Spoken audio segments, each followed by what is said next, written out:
Hello बच्चों, let's read the question. The question is three identical resistors R1, R2 and R3 are connected to a battery as shown in figure.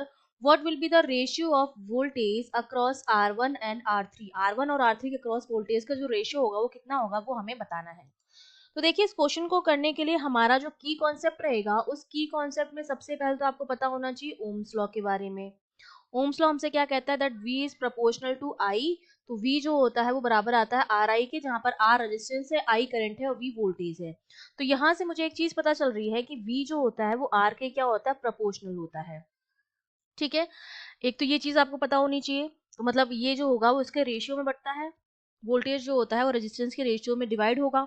दूसरा जो चीज हमें पता होनी चाहिए कि जो सीरीज में करंट सेम रहती है, आई जो होती है वो सेम रहती है, और सीरीज में जो आर इक्विवेलेंट जो होता है वो हम निकालते हैं R1 plus R2 plus dash dash dash करके।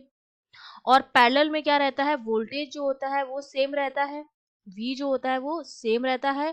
और पैरेलल में जो R इक्विवेलेंट होता है वो हम किस तरह से निकालते हैं, 1/R1 plus 1/R2 plus dash dash dash. ये चीजें हमें पता होनी चाहिए। तो देखो सबसे पहले तो आपको ये पता चल रहा है कि जो R1 है वो इस बैटरी के पैरेलल में कनेक्टेड है। ठीक है, तो R1 के अक्रॉस जो वोल्टेज आएगा V इक्वल्स टू क्या होता है,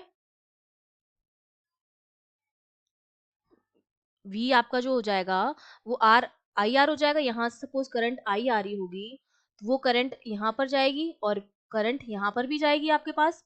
अब देखो नीचे जो ये इसके अक्रॉस जो वोल्टेज होगा वो E के बराबर आएगा, बैटरी की वोल्टेज के बराबर आएगा, क्योंकि ये बैटरी क्या है, पैरेलल में कनेक्टेड है। तो इसके अक्रॉस वोल्टेज जो आएगा वो आएगा E। नीचे जो है वो दोनों जो है पहले सीरीज में कनेक्टेड है। ठीक है, R2 और R3 जो है, पहले मैं यहाँ लिख देती हूँ कि V R1 जो है वो तो E के बराबर है। क्यों? क्योंकि ये पैरेलल में कनेक्टेड है बैटरी के, और पैरेलल में वोल्टेज जो होता है वो क्या रहता है, सेम रहता है। तो जितना बैटरी का वोल्टेज होगा उतना ही इसके अक्रॉस वोल्टेज होगा। ठीक है, ये बात आपको समझ में आ गई है।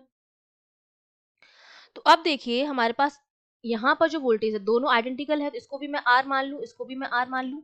तो ये हमारे पास R इक्विवेलेंट जो आ गया वो R plus R which is equals to 2R के बराबर आ गया। अब हम जानते हैं कि जो वोल्टेज होता है दोनों में इक्वली डिवाइड होगा। ठीक है, क्योंकि V जो है वो R के क्या है, प्रोपोर्शनल है। तो इसके अक्रॉस जो वोल्टेज है वो भी पूरा E है और इसके अक्रॉस भी पूरा E है। ये E जो होगा वो दो में डिवाइड होगा, इसमें भी डिवाइड होगा, इसमें भी डिवाइड होगा। तो वो डिवाइड कैसे होगा, रेशियो में डिवाइड होता है। तो R अपॉन 2R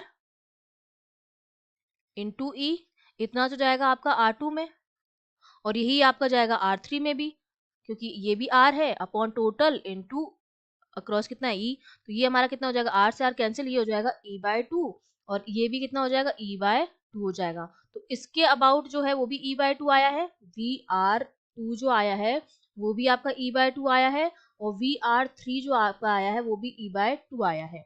अब हमें सिंपली क्या करना है, इनका डिवाइड करना है। हमें रेशियो किसका निकालना है, R1 और R3 के अक्रॉस। तो VR1 upon VR3 equals to, R1 का क्रॉस E है और R3 का क्रॉस E/2 है। तो E से E कैंसिल हो जाएगा, ये 2/1 हमारा क्या आ गया, रेशियो आ गया है। तो जो रेशियो आया है R1 और R3 के अक्रॉस वोल्टेज का वो आया है 2/1। I hope you understood well. All the best.